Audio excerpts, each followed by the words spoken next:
Hey Internet, it's RJ. Welcome back. Thanks for tuning into this show today. Now today we are almost ready to close out November, but before we do, we must always do our monthly Q&A. You know the deal, the Riddler goes up, you drop your questions down below, and we take them from whatever order they come in. We've got everything from the dumbest credit card I've applied for. There's some asteroid, maybe it could be alien, maybe it's not. We'll talk about that, as well as my plans for 2026 and more as far as the credit card game.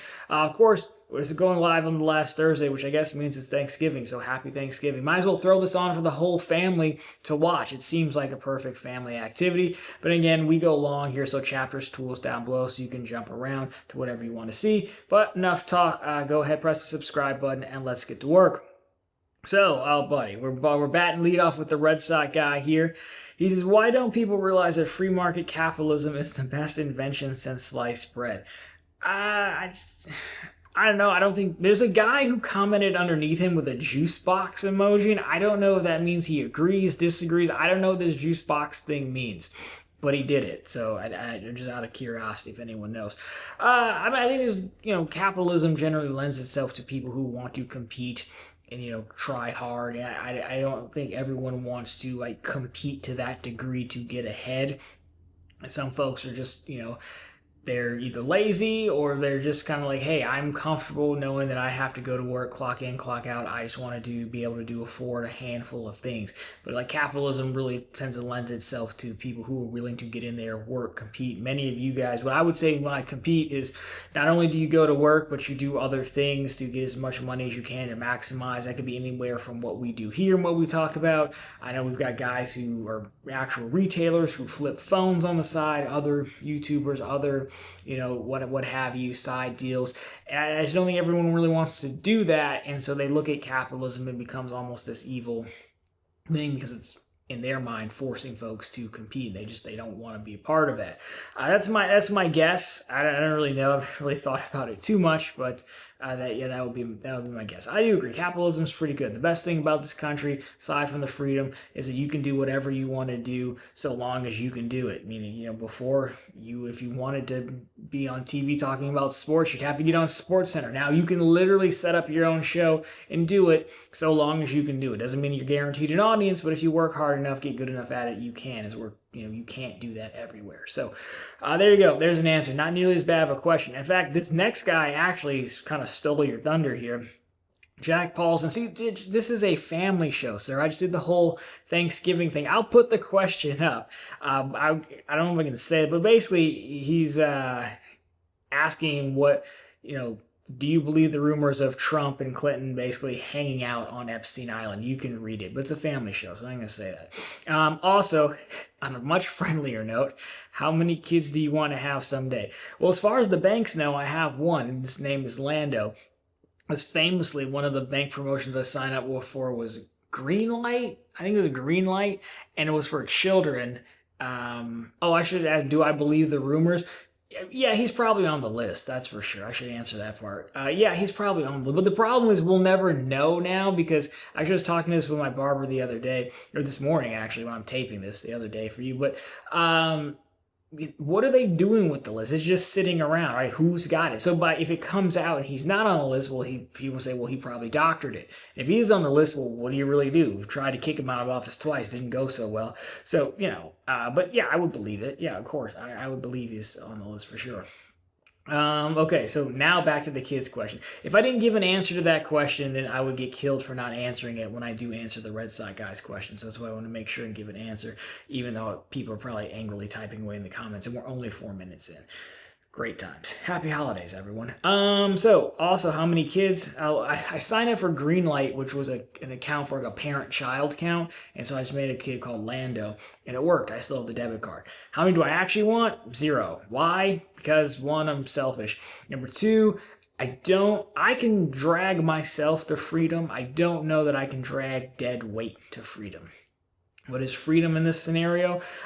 It's not so much like the whole fire thing. The retirement thing is silly. It's probably why I lend myself to the capitalism question of I would get bored. I got to be working on something. I'd be doing something, grinding towards, I don't know, trying to get to $1 million right now. Eventually, maybe the next one is 5. I don't think you ever have enough. So I don't want to do the retire early thing.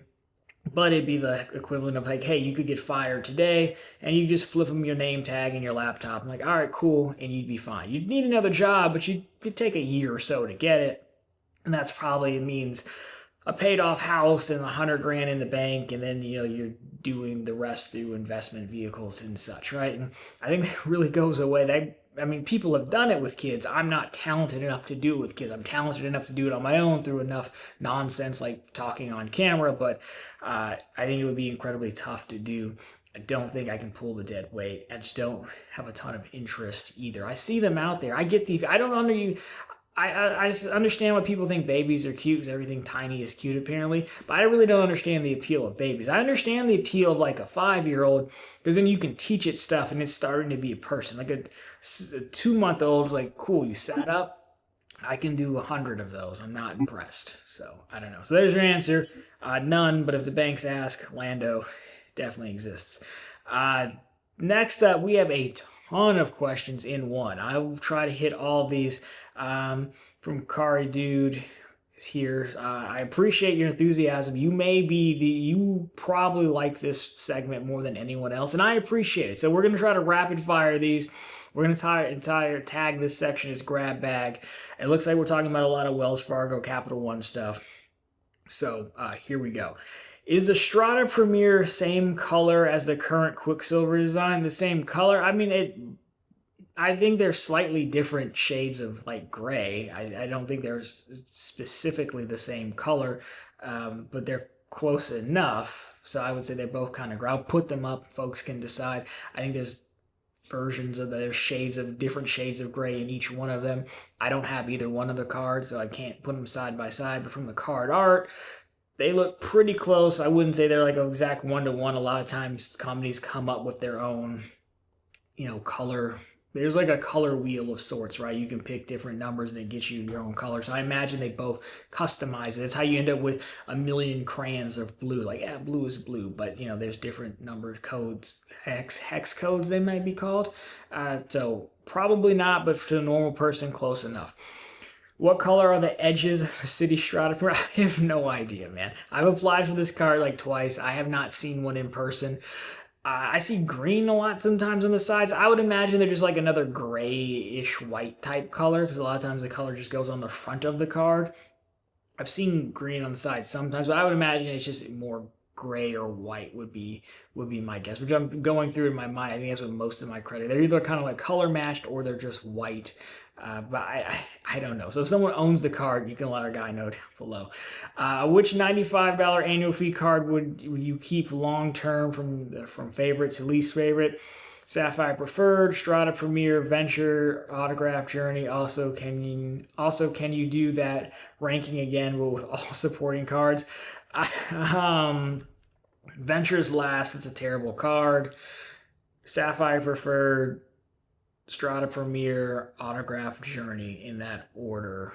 That's how I would go. But to your next question, again, Venture X loses. As far as supporting cast, the Venture still loses. Nothing can overcome that useless $95 card for like 2x miles back. Even pairing it with a Saver Rewards doesn't help it out at all. It's still a terrible card. I would keep the exact same order because the Sapphire Preferred still has a supporting cast, but now that they've killed the trifecta the way we know it, being Chase, you have to book certain fares. It's not going to be the fares people would want who were originally booking through the portal, so I don't think having a complimentary cast really helps it. I don't think it's a bad card if you want insurances and given the hotel credit is still there, but on its own or even against the other two, I still don't think it's good. Strata, I would still go Strata. If you like American Airlines, then the Strata is going to be ahead. I think it's a really good card for $95. Hotel credit's easy to use to offset that fee. The supporting cast is probably the strong. I still think the supporting cast is the strongest if you pull an American Airlines. But throwing a double cash, throwing a custom cash in there, and throwing your favorite American Airlines card in there, you've got quite a bit of power there. Autograph Journey, if you like cash back, I think that's the way to go. I still don't see Wells Fargo as a travel place. That's why I like it. But again, you throw in the active cash, you throw in the autograph, you can even throw in the attune, which is a little bit broken of sorts. Maybe you give the nod to Citi because you have to go 6 months between intro offers with Wells Fargo. So to assemble all those cards with Wells Fargo, you're probably talking about a year and a half, 2 years to do it optimally. So maybe it's Citi, Wells Fargo, Chase, Venture. I think that's fair. Would you consider your Citi Strata Premier a cashback or travel card? I think back to the same answer. If you like American Airlines, then it's travel. If anything else, then it's probably cashback, which is still a fine cashback card, but at that point, you might want to take a look at the autograph card because it's almost the same thing, just for free. So I think American Airlines is the deciding factor here. What do you think are who do you think are Venture 1 card holders? If I had to guess on my end, I would assume someone who downgraded from a Venture X or the $95 Venture. I don't think anyone would just outright apply for that Venture. Like you said in another previous Q&A, you said the Wells Fargo autograph is better than that. Yeah, it's way better than the Venture card for sure. The autograph being the Venture card, better than the Venture one. The Venture ones are no annual fee card, but it gets like 1.25 back on everything. I think to your point, it could be someone who downgraded and just wanted to keep the account open for whatever reason, or it's likely someone who's like, I want to travel, I do travel, I want a travel card, but I really don't understand the travel game. I don't want to understand it, and I definitely don't want to pay any money at all for a credit card. Those are probably the only two folks I can see doing that. And that is probably a large section of people who would never consider paying money for a credit card. I will do it myself for, an arbitrage play or maybe one $95 card, but I don't even like to pay for credit cards. It still just seems weird and about as in this game as anyone. So I think that's probably who you're looking at for the Venture one. That's probably why they keep it in the lineup. I know I probably asked something similar. We have like 10 more to go. I know I probably asked something similar to this, but do you consider the Wells Fargo autograph more similar to the Citi Strata or the regular Strata, the white one? Last time I'd asked, it was similar to this. I did not mention the regular Strata. Also, while we are here, I may have read on Reddit that the regular Strata is more similar to the Attune. The Attune is such an outlier card because it gives you 4% on all these random things that I haven't really seen too many other places. When it works right, I know when it came out there were some issues with it coding correctly. I don't know if it still codes things correctly or not. I applied, but I didn't waste my time applying for one because I knew they would not approve me. I do like the Attune card. It's definitely a good card for folks that have a lot of other cards and looking to just tighten up some areas that don't get a lot of love. As far as the Strata versus the autograph, I wouldn't be mad at you if you said I'm going to compare the white Strata to the autograph. I think it kind of sits in the autograph kind of sits in the middle. I think it's more comparable to the Strata because they're trying to bill them both as travel cards. I think the main difference is the grocery category. I want to say the Strata gets it, the autograph Journey doesn't. But I wouldn't be mad if you said it was comparable to the white one. I could see the argument. There's not enough of a difference there that I would make a big fuss about it, I guess. So I can agree to that.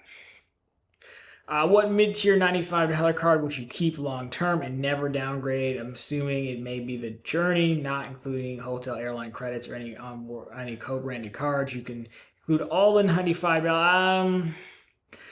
It would be either, again, the Strata or the Journey. I don't care for the hotel cards that are $95. They just give you a hotel credit every year. I don't care for those personally. I don't really just get too much value out of them. It is an arbitrage, but a lot of times that rewards are like how much more money did you make versus having to manage this, $95 credit card. The airline cards are close at $99, so you can include them in there. If I checked a bag or had a player or two that checked a bag, then maybe. But for me, really, the only one would be the Journey because that one does something for me. The Strata, again, I like. I'd rather have the higher multipliers, which the Journey has. Sapphire preferred. We kind of covered it. Unless you just really rent a car a lot, then not really a need for that one either. I don't think there's much to that one versus the others, especially if they're all giving you insurances. So again, I think you knew what I was going to say because you called it, but I'll go autograph Journey and honorable mention to Premier. But I wouldn't be mad at anyone who took the Premier. Which is better out of these two, autograph or Capital One Saver? probably the autograph, but Capital One Saver likely wins because it is the 3X groceries and autograph doesn't. I think there's a lot of stuff on the autograph, like the streaming and transit, things like that, that will benefit a certain person, as well as the Saver. Having the groceries will benefit most people instantly. Like my mom has the Saver. She loves that card because it's 3X groceries everywhere you go, easy enough. So probably a nod to the Saver because groceries is such a big spend category for most people. How long is Capital One at no foreign transaction fees on their credit cards? I have no idea. I think it's been quite a while, but I don't know. I mean, especially if it's the $95 with the ones that cost money, it's probably been since their inception. The free ones, I'm not sure, but the ones like Venture X had it when it came out. I imagine the Venture had it when it came out. It's kind of par for the course for those type of cards. How likely can I get approved for Wells Fargo autograph if I have no relationship with Wells Fargo? I mean, you could just apply. Like, that's also fine. They do care about inquiries and how many accounts you've opened, but you could just apply for one. Aside from that, I mean, you just open a checking account if you wanted to. They have a $325 promotional offer. I think sometimes it goes up to $400. If you really want to stack your odds, maybe do it in branch, but that's pretty much it. But I don't think they're not like a hardcore relationship bank, but they are sensitive to new accounts and inquiries. They're probably basically operating off of a version of 524. So those are basically your two options there. Which Capital One credit or debit cards are now in Discover Payment Network? Which I believe I have seen recently their debit cards are on. Yeah, they were moving them over. I don't know of any other. I saw a guy on Reddit get a notice for his Discover credit card that it was going to move over into Capital One's portal for management, but I knew they were moving over their debit cards, which just makes sense to move them over to the payment network. I imagine a lot of the co-branded credit cards will get moved at some point. It just makes sense, especially the cards where you don't need the travel benefits of being a Visa card.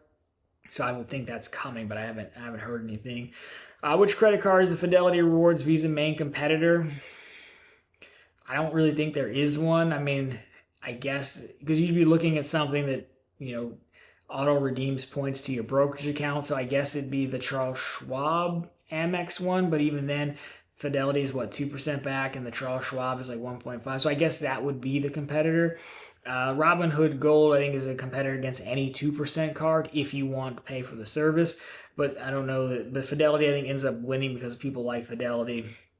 And it just dumps right into your account. I guess technically Robinhood Gold does that as well. You can redeem them, and there's just an extra step. So I guess it's competitor. I don't know the people. I say it's not directly because I don't know the people who've been at Fidelity this long and have the card or considering Robinhood.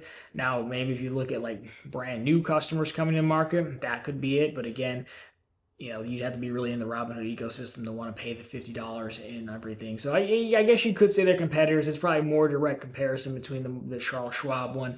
But yeah, I guess they are trying to do the same thing. I just think people who are with Fidelity aren't going to be super open to switching right away. All right. How many credit cards do you think someone should have if they are a low spender? I don't think it really matters how much spend you have, right? It's just more so about maximizing all the spend that you do. I use a Citi custom cash for dining. I just paid the bill this morning. It was $13 for the month. Don't even remember what I bought, but I still got 5% back on that $13. Now, it's really, do you want to manage all that? Like, I don't know. Maybe not, but I don't think there's a limit just because you don't spend a lot of money. The idea is to get maximum value.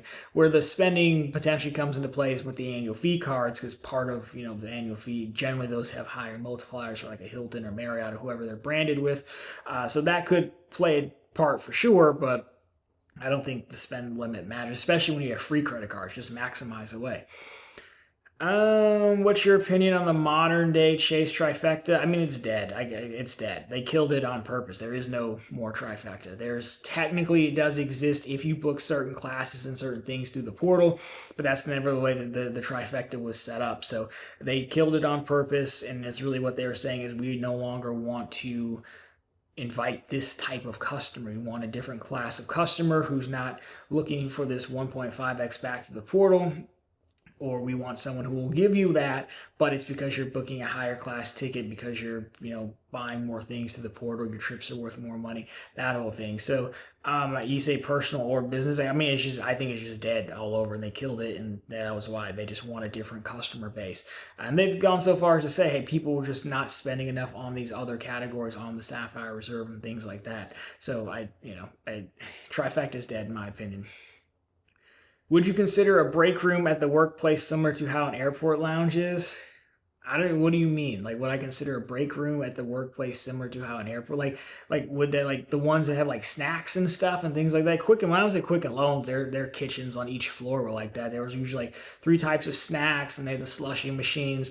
I mean, it's helpful. Like, I'm not anti free snacks. Like, I wouldn't go like, oh my gosh, I'm not going to work at a place because they don't have pretzels. I wouldn't do that. It's almost par for the course at this point, that you think you kind of have to do that stuff, especially in certain industries. But it wouldn't be like a deciding factor to work there. Like 3 more. What's your opinion on Chase Freedom Flex Q4 this year? Old Navy department stores portal. Also last year, where they had Norwegian and McDonald's. I think these are some of the most worthless categories we've had to date. There's nothing really helpful about them. I would imagine that they're categories like Norwegian and McDonald's are for sale categories or paid categories, which I have no problem with them taking a few bucks on one of the categories. That would be my guess. Just those category cards are really becoming less and less powerful. And Chase is generally hid behind those categories and the cards to avoid high dollar categories anyways. So, that's why I haven't used my Freedom cards in quite some time, and I don't see that changing. PayPal as the bonus category in Q4 is probably going to help some folks, but aside from that, really don't think they're doing much with the Freedom line anymore. Again, I think it's on purpose too. I don't think they want people maximizing this stuff. I guess I just answered your next one. Why does Chase seem to have weak categories? I don't think they want people to do this. I think they want a different class of customer now. They're not going to they're starting to shy away from groceries and gas stations and Amazon, things like that, and they're just doing simple stuff or easier paid stuff or things like that.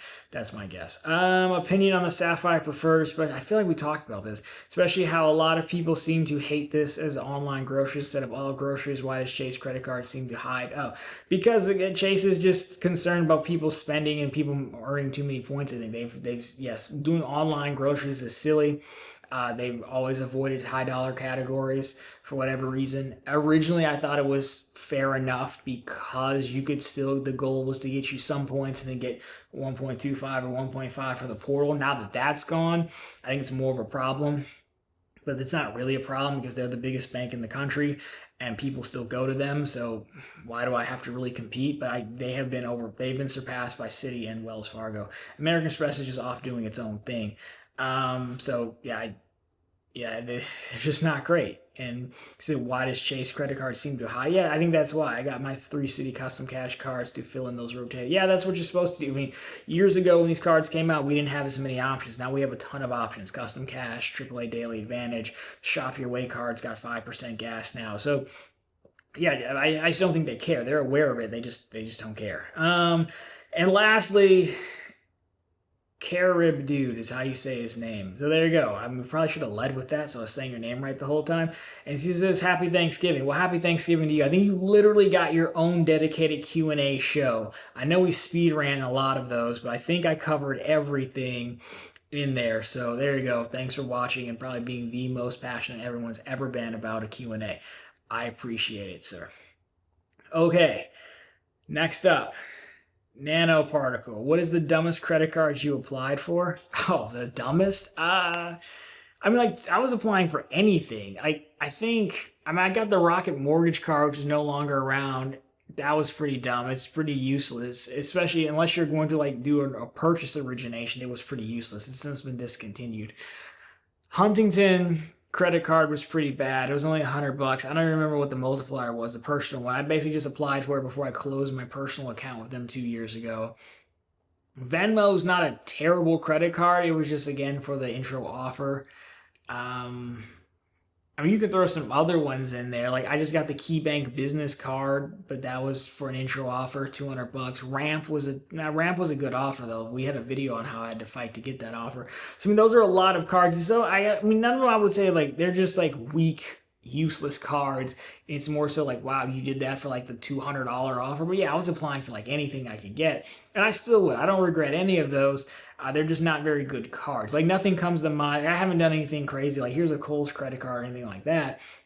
It's just all been like really silly cards that like you swipe one time to hit the spend and you never use it again. I mean, the dumbest card. I mean, I would say it's probably the platinum card. Honestly, it's like that's a pretty dumb card. The gold business gold card, pretty dumb card. I know I'll probably draw some comments to be sure, but it's nothing like crazy or like embarrassing. I'm not saying I wouldn't. I just haven't seen them is much. But yeah, it was anything that would offer on bonus. So those are the ones that come to mind. Like, really, you got this card, but yeah, Rocket Mortgage card was silly. And I used to work there. That was a big deal back then when they launched that card. Venmo, not terrible, but silly. And Huntington card, pretty silly as well. But again, you're talking about all in, probably $500, $600. So like, how silly was it?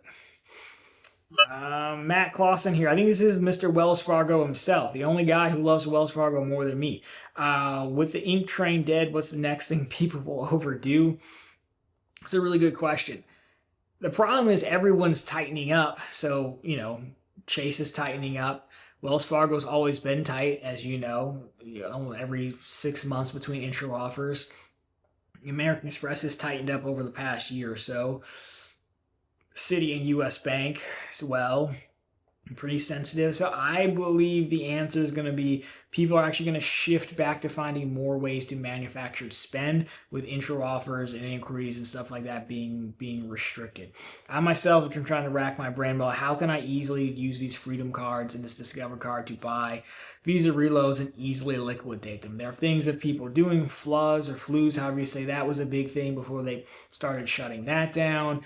Again, you can always buy money orders, but that's getting harder to do. Loading the gaming apps has been run, but they're onto that. You used to be able to load the stuff in Cash App. They're onto that a little bit. So, because it's all risky behavior, right? But I think people will go back to trying to manufacture spend because the intro offers are getting more locked down with these rules that, Chase. It wasn't really worth doing the manufacturing spending when you can sign up every other month for a new ink card, spend your $6,000, and then get another one.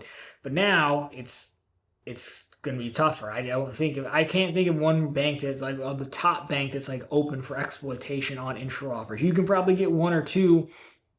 And that's it. I think this might even push some people over here who generally don't do bank promotions to bank promotions because they're getting harder, but they're still up for grabs. So yeah, I think we're going to see a push back to manufacturer spending. I just can't think of anything that's like open the top, save for like maybe new up and comer accounts, like but even those get pulled. Like Ramp wasn't necessarily new and up and coming, but when they posted $1,000 in spend to get a $1,500 bonus, they pulled all that stuff very quickly because we found it. So you might find some folks like that here and there who are just like open to getting new customers and they don't care, but it's getting pretty tough. So I think we're going to go back to manufactured spending strategies is going to be my guess.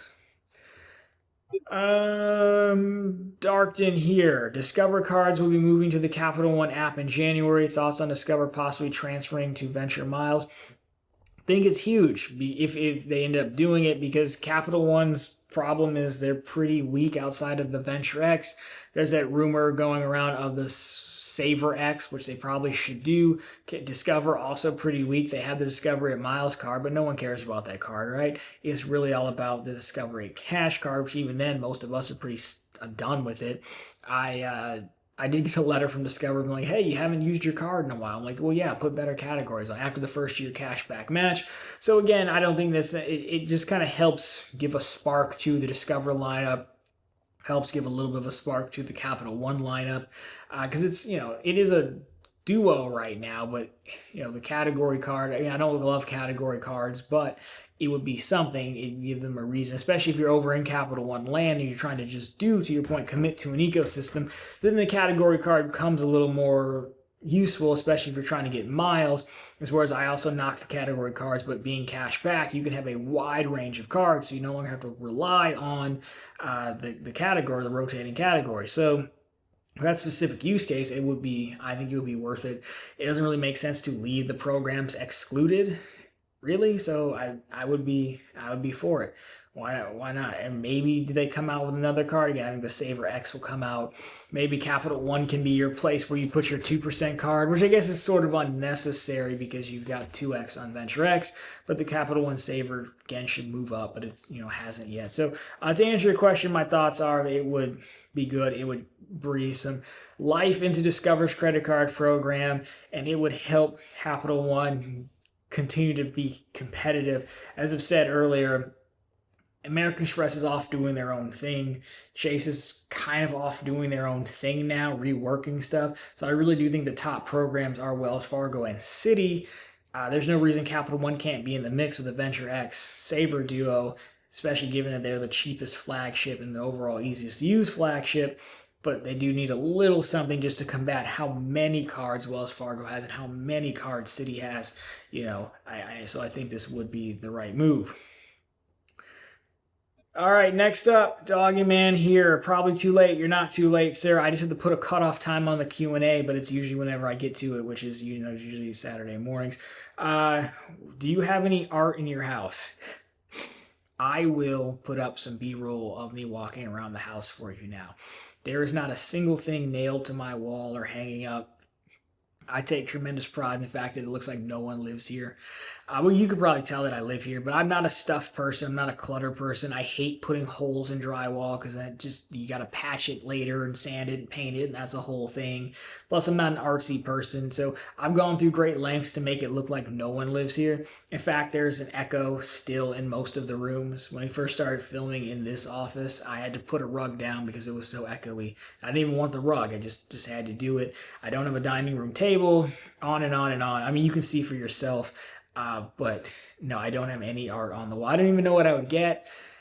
Yeah, I don't know. So I have nothing. I like it that way. It's definitely a choice. I don't think most people would choose to do it this way, but I just don't like a lot of stuff. I like everything to be simple. It matches. It's uniform. Plus, you hang stuff up. It's more stuff to dust on the weekends and clean and make sure it's straight and all that. So I do not have any art, as you can see from the B-roll there. Solid question, though. Nothing. Even why this office is so plain and we just do this at the desk. I have an entire empty room, which I probably showed you, which could have been made into some cool studio with the sound dampening slats that everyone has and all that. I was like, you know what? That'd be more stuff. I don't want more stuff. I almost take pride in saying, hey, in a 3-bedroom house at 1,600 square feet, one room is entirely empty. It's a whole bathroom I don't use just so I don't have to clean it. But there you go. Solid question. All right, the next two are kind of the same. Jeremy and They Hate Me both asking about the 2026 strategy. So Jeremy says it might be early. What do you he says starting in Q1. So we'll do starting in Q1, then we'll do all of 2026 next for They Hate Me. Thank you for asking the question as always, sir, and go Lions indeed. So Q1 probably not a whole lot because I'm like 7 and 12 right now, so you're probably not going to see any serious action until summertime, mid to late summer, and even then I'm liable to wait until my summer taxes come out for all 3 houses. One of them alone was $8,500. This one is $53,000, and the other one was $3,000, something like that. And we pay taxes here in the summer and the winter. So I know I have a bunch of spend, plus homeowners insurance is right behind that, and auto insurance and whatnot. So I'll probably wait till late summer to go on a run. I was looking at the Shop Your Way card. We did a video last week about over-optimizing the credit card setup. And the Shop Your Way card has 5x gas stations, which I don't need, but it would be nice to lock down that category in an otherwise useless card and then free up a custom cash. But free it up to what? I don't really have a use for it, but why not? So it'll probably be in bank promotions still. The grind to $10,000 starts again in January. I will either try. Keep getting flyers for the Chase Business Checking, which I'm eligible to do now. I just don't have the money because it's all stuck in U.S. Bank business accounts. So when that comes due, I'll probably either lead off with Chase if I can get in, or that E-Trade savings offer still going, I'll probably do that one. I'd be hoping to get to the 50K tier. I don't know if that one, I think it's good through February unless they change it. So it'd be one of those. Plus, we start recycling. We'll to see if Huntington's holds true to their actual churning, anti-churning language and such. But really not a ton of cards just by virtue of, needing to dial it back a little bit more so I can go on a pretty good run later in the year. So slow starts of the year, hopefully strong finish, I think is the answer to your question, sir. Now they hate me, the other part here of all of 26. And how many and any annual credit card fees do you have? Right now I have no annual fee credit cards at all. I will, again, as we've said, as it is Carby Dude, if I'm saying his name correctly, called out. I do want the autograph journey. I think the $95 is worth it to have the travel insurances and such. That would be my one keeper card for travel and for annual fee, but I have no annual fee cards right now. I really don't like paying annual fees. I don't find that I personally get value from them. I don't think the value is supported most of the time. So plus with cashback cards, most of the best, all the good ones are free anyways. So it's usually not a problem for me. I get why people use annual fees. I just don't. It's just, I don't know. It's always been weird paying for a credit card. It's just a weird sell to me. I'll do it for the intro offer for sure, but a keeper card, it's pretty tough for me to say, yes, I'm going to keep this card for the fee. I'm sure there's one or two out there that would make it worth it. I could have done the business platinum and used a lot of that stuff, but it just feels weird. I didn't really want to do it. Plus, there's also the argument if you're going to keep railing about how much this card sucks, you can't turn around and then have the same card. That's kind of a double standard type deal. So to your other question, 2026, the great debate of 2026, bank promotions is going to be what it's going to be. Get to $10,000 by any means possible. Open as many as you can, right? The credit card strategy, I'm debating between two things. Do you keep gold plating the 5% back setup on everything, or do you try to make a bunch of money in intro offers? It seems the banks are somewhat making that decision for me, because again, one of the great questions would be, do you run through the Chase Ink cards again? Well, it looks like now that's not going to be possible, given the pop-up jail rules they have. And I know they say may not, but I only put one charge a month on my Ink Cash for phone and internet through Verizon. So I'm going to assume they're not going to give me another card. So those are out. Do I need another custom cash? I'd get a Strata maybe, but I don't really need another custom cash, but it'd be nice to have. US Bank still won't let me convert my Smartly card to a Cash Plus again. That'd be nice to have another one. Again, I could go and solidify the gas category with that Shop Your Way card. So, I think I'll probably make a list of the remaining 5% cards I want or categories I want to shore up. So it'd be the Journey. For whatever reason, the Shop Your Way card is right now at the time of taping, I think it's a $500 intro offer, which is helpful, which would make it doubly worth it, $500 plus 5% on gas. That would be helpful. Do I really want to apply for another Cash Plus if they don't let me product change just to get 5% on gyms and utilities? I don't know. But the overall point of gold plating to the nth degree, this 5% back setup would be, as we're seeing right now, intro offers, or I wouldn't say down. We're still seeing new cards, but they're definitely getting more restricted and harder to get. So getting 5% back, the most you can get on purchases without paying an annual fee on a few cards, becomes more important in my opinion. And so that's probably the strategy for that. And then do you also throw in some business cards? Coming up on the second channel, we're going to do a video on the Gemini business card, which is $500. You could definitely go through that route as well, grab some of those offers, go back to some obscure cards. So I think it's probably prioritize the 5% remaining cards that I want, and then just do the thing where I just be a degenerate to the guy's earlier question, what's the dumbest card you sign up for, and just start signing up for dumb cards for the money before I'm locked back out and have to go on another year break. I think that's my strategy overall. Time will tell, but I think that's what I'll end up doing. Last one, Doc says, non-credit card. That's fine. Take us out in the non-credit card question. He says the 3i Atlas is just a plain old comment, or could it possibly be alien tech? Given I don't know what this Atlas thing is. Apparently it's a comment. I'm a believer. I'm a fan of Star Trek. I actually started watching Stargate SG-1 on Amazon Prime Video. So I'm a fan of those type of shows and those type of things.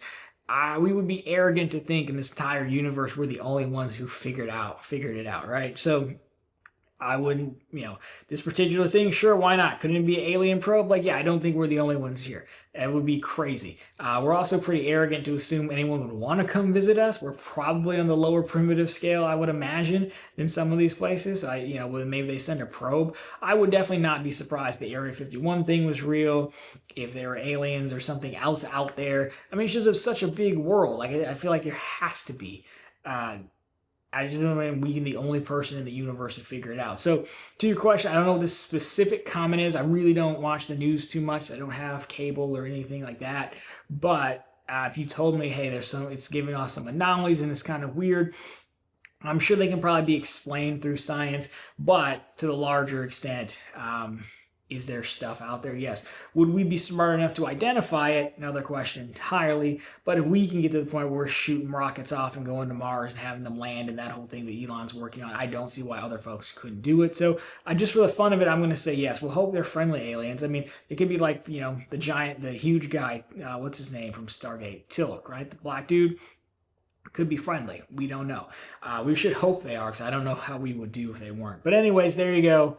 Not too bad for Thanksgiving Q&A to close November. And again, our Careby dude who got his own personal Q&A session in this. I don't know if that's ever happened before.